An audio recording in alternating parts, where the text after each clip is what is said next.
Donc vous voyez ici que j'obtiens ici deux chemins, il y a la couleur vert et la couleur rouge.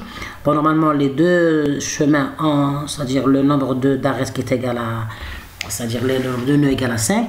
Ici il y a deux, c'est-à-dire deux arêtes qui sont confondues, le rouge avec le vert. L'essentiel, la couleur rouge c'est pour le chemin initial, la couleur verte c'est pour le chemin final. Et il y a plusieurs, bien sûr, chemins selon les itérations. Je vais essayer ici de générer ou bien de dessiner les différents chemins pour voir le taux d'exécution. Donc je pars directement au programme. Je vais essayer ici de mettre ces deux exécutions sous forme d'un commentaire en ajoutant le dièse. OK. Et puis je vais prendre cette instruction, je vais l'injecter dans la boucle pour voir, pour dessiner les différents chemins au fur et à mesure. OK. Pour voir combien de chemins on aura. Donc on va faire ça en rouge par exemple. OK. La couleur rouge. Donc je vais réexécuter et voir mon exécution. Donc vous voyez qu'il est en train d'exécuter ici. Donc il y a cette montre là, la montre de, comment dirais-je, la montre de sable. Vous voyez, ça veut dire qu'il est toujours en exécution. Une fois que cette montre disparaît, ça veut dire que l'exécution s'est arrêtée. Donc, on va voir que, vous voyez qu'il prend un certain temps. Bon, ici j'ai un I3. Donc c'est bien sûr selon votre matériel. Ici j'ai un I3, donc vous voyez que lorsqu'on aura cet indice-là, ou bien cette icône, ça veut dire que l'exécution s'est terminée.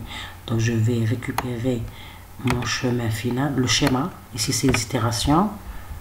Donc dans chaque itération, j'affiche le numéro de l'itération, le chemin courant, la distance, c'est-à-dire le chemin de cette itération générée, c'est-à-dire le voisin généré, sa distance, bien sa fonction coût, la température, l'abaissement de la température, et puis bien sûr le nouveau chemin. Bon, je vais voir le traçage des chemins durant les différentes itérations. Vous voyez ici qu'il y a cette génération des différents chemins. Donc il y a des chemins, vous voyez que ici les lignes sont en gras parce qu'il y a, c'est-à-dire la répétition de plusieurs lignes. Justement, on va voir ici une petite remarque. Des fois il y a des chemins, le même chemin qui se répète. Vous voyez, le nouveau chemin c'est 0, 1, 2, 3, 4. Donc durant l'itération, puisque le choix du voisin est aléatoire, donc on génère le même chemin une autre fois. Donc ça c'est une des critiques de cet algorithme. Donc on doit essayer de ne pas choisir le même chemin.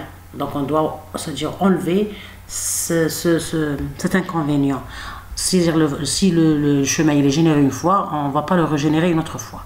Dans ce cas-là, parce que c'est une version standard de l'algorithme récusumulé, donc on va essayer d'y remédier à cet inconvénient, mais ça n'empêche qu'on a programmé le principe, c'est-à-dire total du récusumulé. C'est pour ça que vous voyez que les algorithmes qu'on utilise dans les méthodes d'optimisation, quel que soit l'algorithme que vous allez utiliser, il y a plusieurs versions.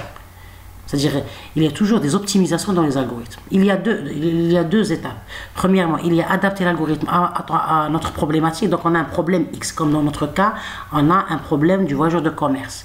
On doit premièrement adapter notre problème, ou bien notre algorithme, à notre problème. Comment?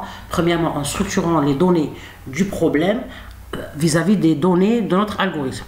Deuxièmement, on va c'est-à-dire le programmer selon, bien sûr, les données de notre problématique.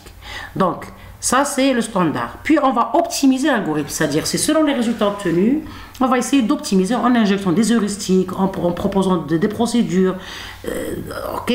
Mais vos propositions vont être validées, bien sûr, avec les résultats.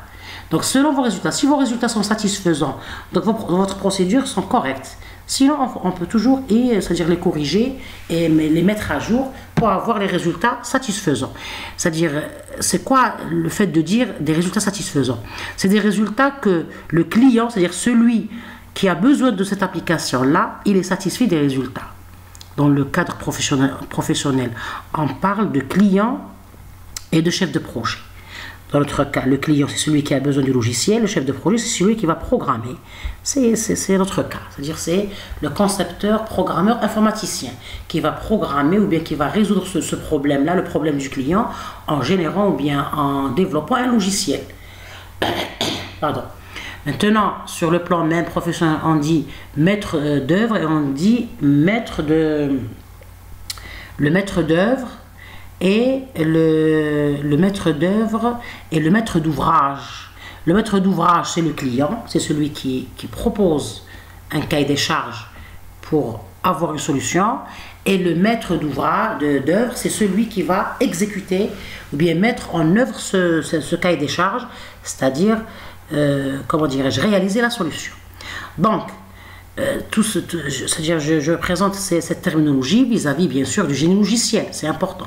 On est en train de développer des applications informatiques, on est en train de programmer des algorithmes, donc on a un programme et des exécutions puis des résultats. Donc les résultats satisfaisants, c'est des résultats qui sont acceptés par le client, qui sont acceptés par le maître d'ouvrage. Bien sûr, ils sont réalisés par le maître d'œuvre ou bien par le chef de projet, informaticien, ingénieur. Bien.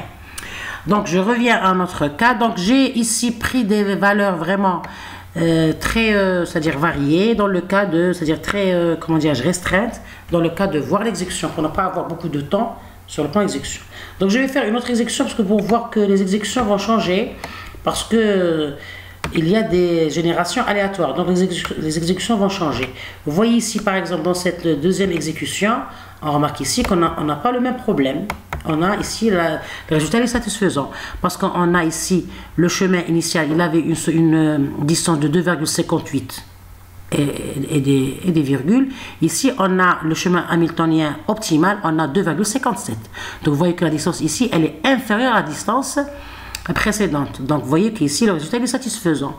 Donc, tout dépend des températures de refroidissement fixées auparavant, ou bien des paramètres initiaux dont j'ai expliqué la sémantique dans des vidéos antérieures. Bien.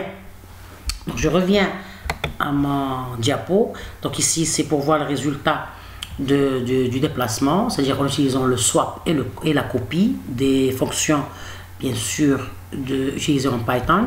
Maintenant, je vais partir ou bien passer à la partie, une fois que j'ai généré mes nouveaux chemins, je vais, bien mon voisin, je vais donc, générer le chemin voisin.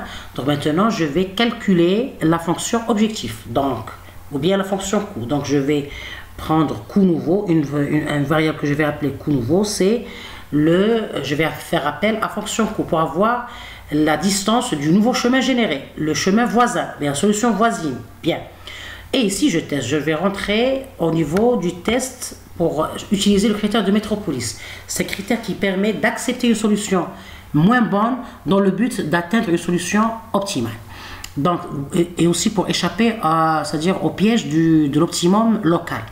On a déjà expliqué ça en détail dans des vidéos précédentes sur le principe de l'algorithme du recul simulé. Donc, si cette fonction, cette nouvelle fonction, c'est-à-dire coût, qui est le coût nouveau, elle est inférieure ou égale à coût courant. Donc, coût courant, c'est quoi? C'est une variable. Au début, elle va prendre la fonction coût du chemin initial que j'ai généré aléatoirement. Vous voyez? Donc, c'est le calcul de la distance du chemin initial. Donc, elle était stockée dans la variable coût courant. D'accord? Donc, si elle est inférieure ou égale, donc c'est bien, c'est ce qu'on veut. Donc, on va faire l'échange de la variable courante. Donc, coût courant, il va prendre la nouvelle valeur de la distance. D'accord? Parce c'est-à-dire notre nouveau voisin, il a réalisé une distance inférieure à la distance courante. Donc, très bien, on va la sauvegarder. Sinon, on va utiliser le critère de Metropolis. C'est le critère qui va permettre d'accepter une solution, malgré qu'elle est, parce que le LCC, c'est quoi? C'est-à-dire le coût nouveau, il est supérieur à coût courant. Comme quoi, on a une distance, c'est-à-dire le nouveau chemin va nous donner une distance supérieure à la distance d'avant. Donc, on va l'accepter, mais à une seule condition. Donc, ici, premièrement, on doit calculer une différence delta E. C'est la différence entre la distance coût nouveau moins coût courant. Donc, la distance nouvelle moins la distance courante. Donc, et on va bien sûr prendre un bêta. Le bêta, c'est pour utiliser le critère de Metropolis. C'est une certaine probabilité pour accepter ou non la nouvelle solution. Donc ici, j'ai fixé bêta à 0,1, donc c'est 1e moins 1, mais on peut toujours utiliser une fonction pour le générer aléatoirement dans